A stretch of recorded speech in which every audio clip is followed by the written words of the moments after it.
Announcement: Planet Angosta is looking for more stakeholders and Angel Legends to protect the planet.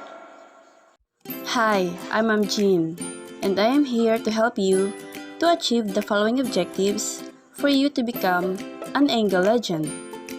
Our objectives are: define different kinds of angels, show honesty in participating in class activities, classify different kinds of angels.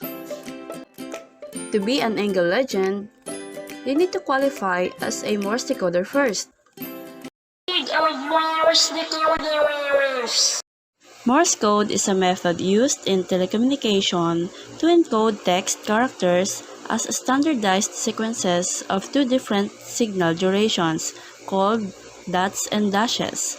Morse code is named after Samuel Morse, an inventor of the telegraph. On the right side, we have our Morse code chart. Example, we have the word math. The first letter is M and it has two dashes.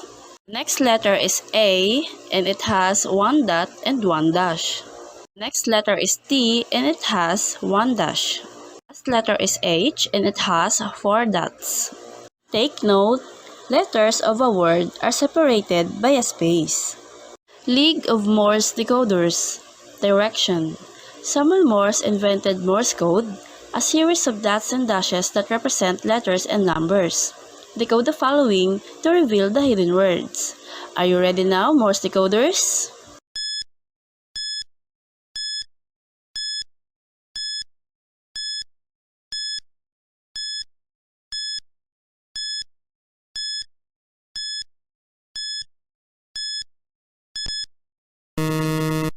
The first word is God.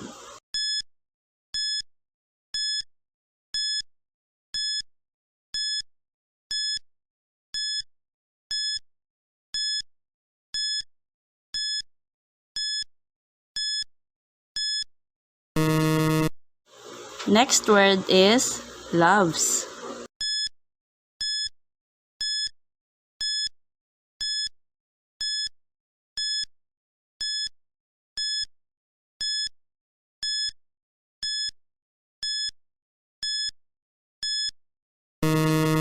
The third word is you.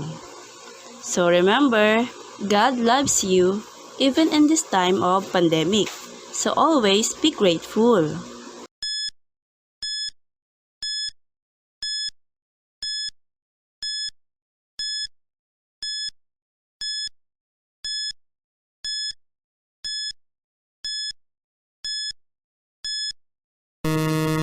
Fourth word is angel. So in this video lesson, we're going to learn about angel.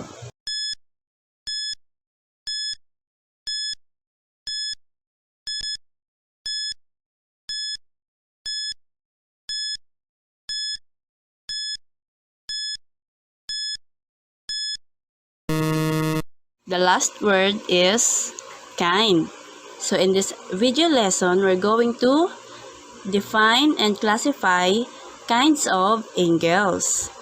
Hey there, Morse decoder. In order for you to become an angel legend, we will now teleport to different places around the world. In each place, there will be an activity you need to pass.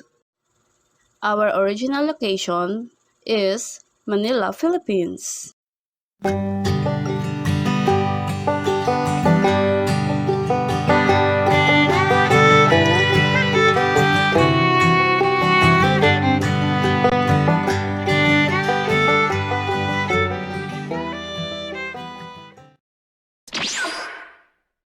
We are now approaching our next location, which is Paris, France.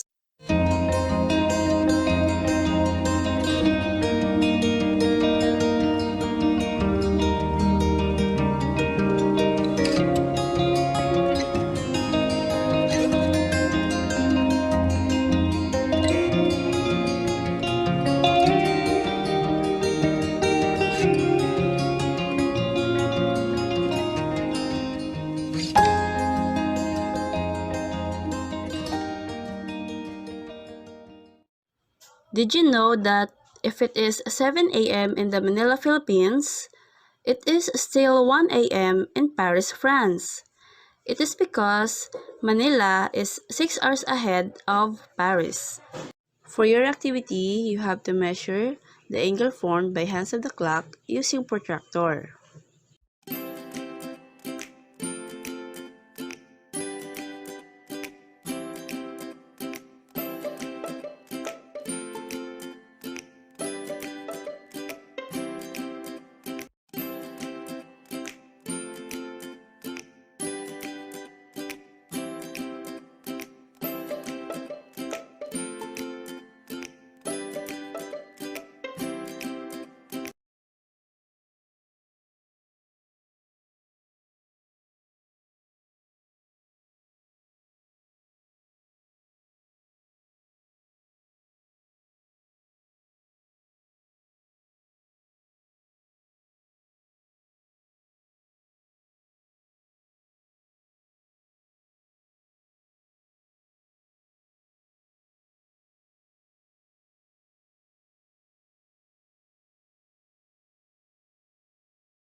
Very good!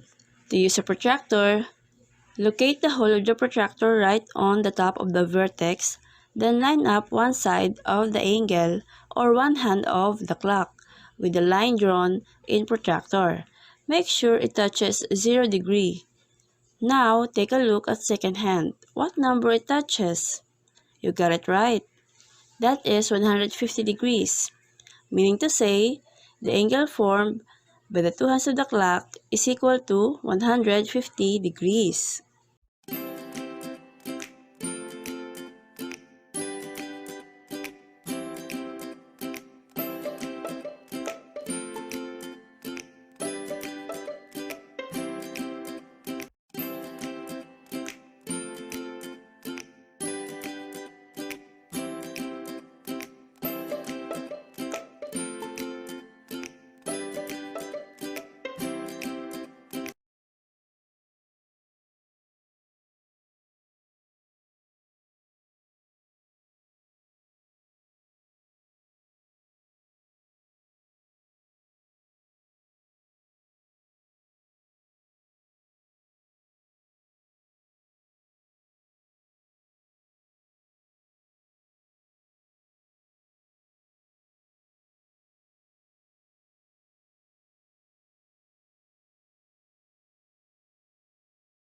Wow, that was fast! For the clock that represents the time in Paris, France, the angle formed by the hands of the clock measures 30 degrees. Great job! You were able to measure the space between the hands of the clock. For Manila, the angle formed by the hands of the clock has a measure of 150 degrees. And for Paris, the angle formed by the hands of the clock has a measure of 30 degrees. Now, we are in Melbourne, Australia.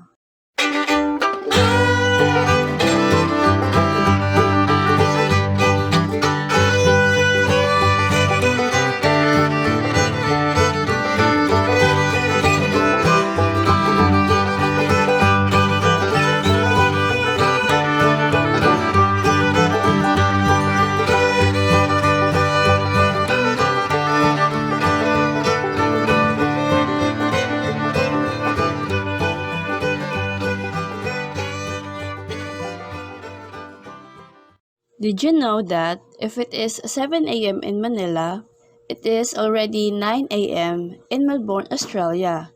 It is because Australia is 2 hours ahead of the Philippines. Our next activity is we need to measure the angle formed by the hands of the clock, which represent the time in Melbourne, Australia.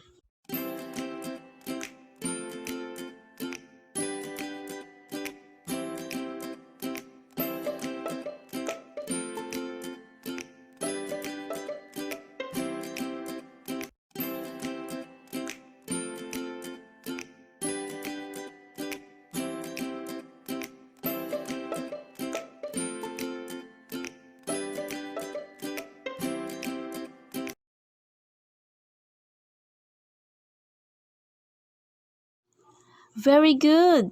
The angle formed by the hands of the clock, which represents time in Melbourne, Australia, has a measure of 90 degrees.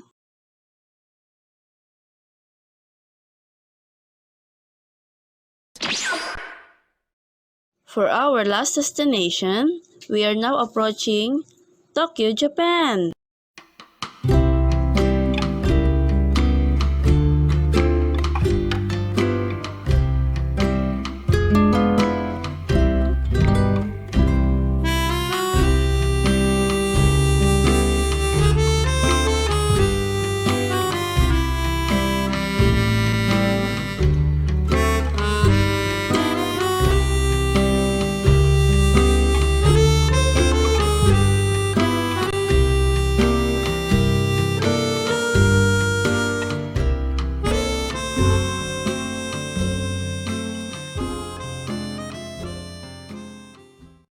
Did you know that if it is 7 a.m. in Manila, it is already 8 a.m. in Tokyo, Japan?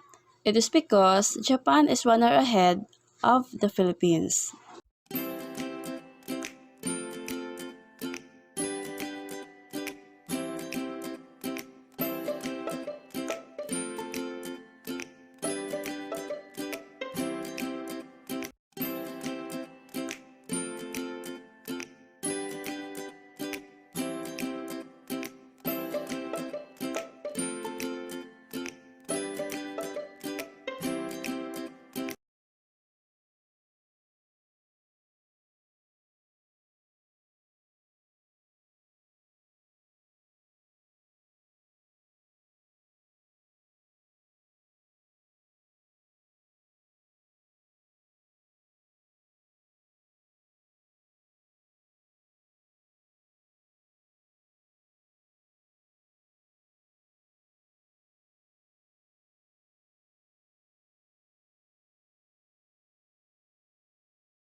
Awesome! You were able to measure the angle formed by the hands of the clock, which represents the time in Tokyo, Japan. That angle is equal to 120 degrees.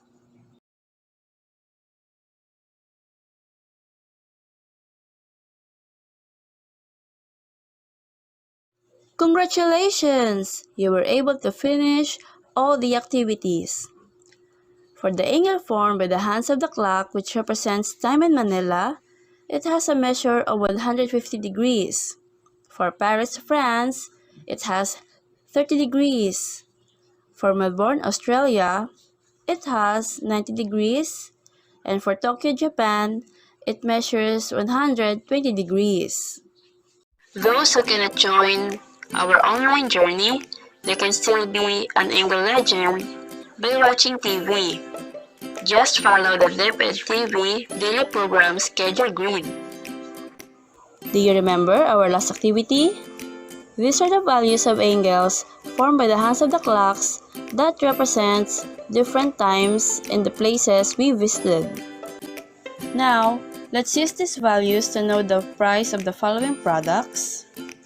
First, we have lemon. Nowadays, it costs almost more or less 30 pesos in the market. Next is the delicious leche flan. It usually costs more or less 90 pesos.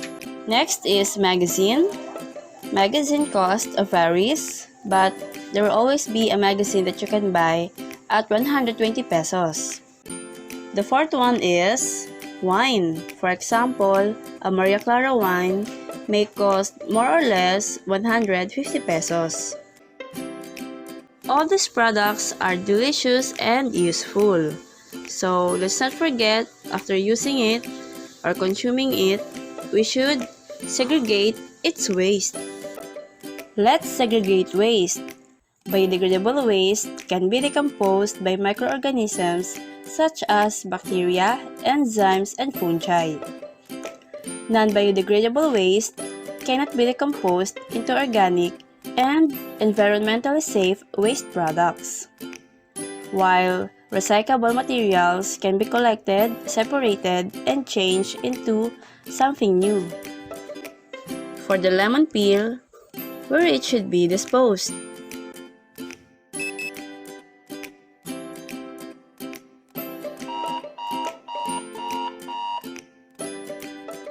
Correct!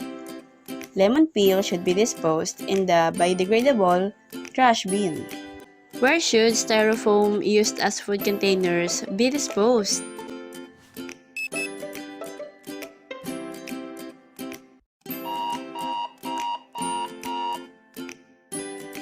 Correct!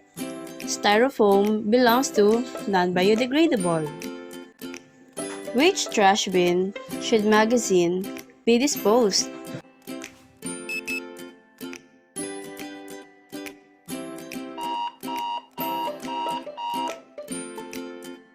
Good job! Magazine can be recycled. The bottle of the wine should be disposed in which trash bin?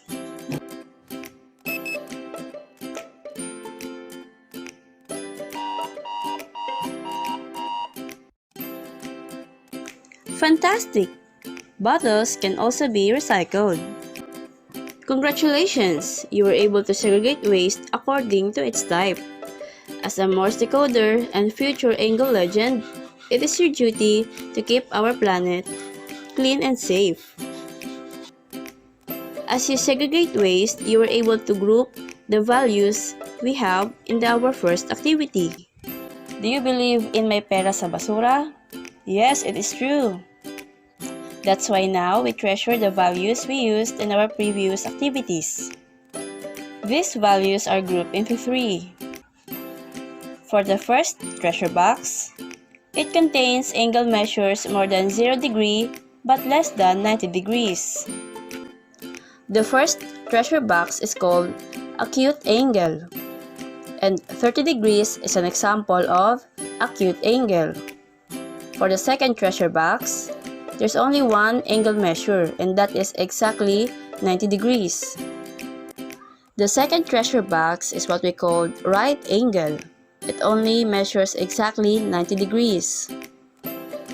For the third box, this treasure box contains all the measures more than 90 degrees but less than 180 degrees. For the third treasure box, it is called obtuse angle. 120 degrees and 150 degrees are examples of obtuse angle.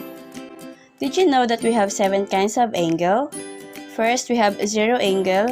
It measures exactly 0 degree. Second, acute angle. It measures more than 0 degree but less than 90 degrees. Right angle. It measures exactly 90 degrees. Fourth is obtuse angle. It measures more than 90 degrees but less than 180 degrees. Fifth is straight angle. It measures exactly 180 degrees. Sixth is flex angle. It measures more than 180 degrees but less than 360 degrees. And the last one is a perigon. It measures exactly 360 degrees. For example, zero angle is equal to 0 degrees. Acute angle may measure 49 degrees. Right angle is exactly 90 degrees. Obtuse angle may measure 100 degrees. Straight angle is exactly 180 degrees. Reflex angle may measure up to 200 degrees and the perigon is exactly 360 degrees. Now, let's answer the following questions. Number 1. What are the angle measures that are more than 0 degree but less than 90 degrees? Number 2. What are the angle measures that are more than 90 degrees but less than 180 degrees?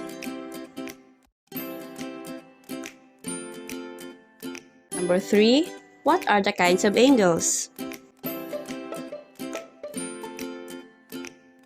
Number Number 4. How do we classify angles? Number 5. Why do we need to identify and classify different kinds of angles? Congratulations for being Morse decoder! You are now an angle legend! Now that you are an angle legend, fill in the blank below to share what you have learned. Remember, there are 7 kinds of angles. First, we have zero angle, which measures exactly 0 degree. Second, we have acute angle, which measures more than 0 degrees but less than 90 degrees. The third one is right angle, which measures exactly 90 degrees. Fourth is obtuse angle. It measures more than 90 degrees but less than 180 degrees. Then we have straight angle. It measures exactly 180 degrees. Sixth, it is reflex angle. It measures more than 180 degrees but less than 360 degrees. And the 7th kind of angles is called a perigon. A perigon angle measures exactly 360 degrees. Take note, a perigon is also called full angle or angle of 1 revolution. Now, let's apply what we have learned.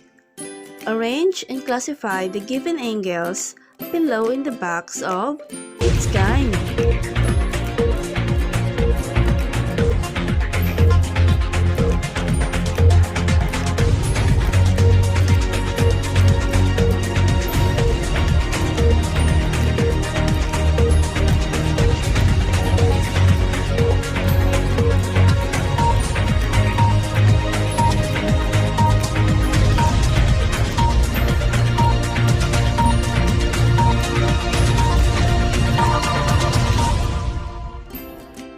A. 0 degree belongs to zero angle. B. 32 degrees is an example of acute angle. C.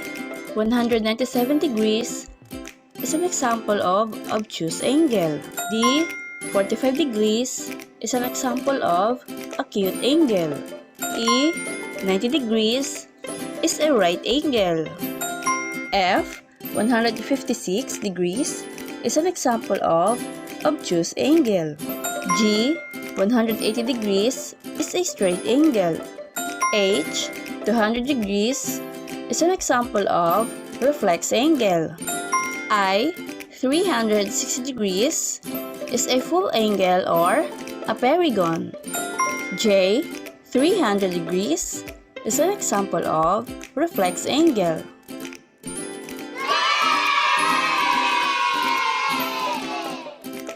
I hope you enjoyed our lesson. Hope you enjoyed our activities. Now, to measure our learning, let's proceed to evaluation. Choose the letter of the correct answer.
And now for our assignment, we will sing and dance with Miss Samantha Baker.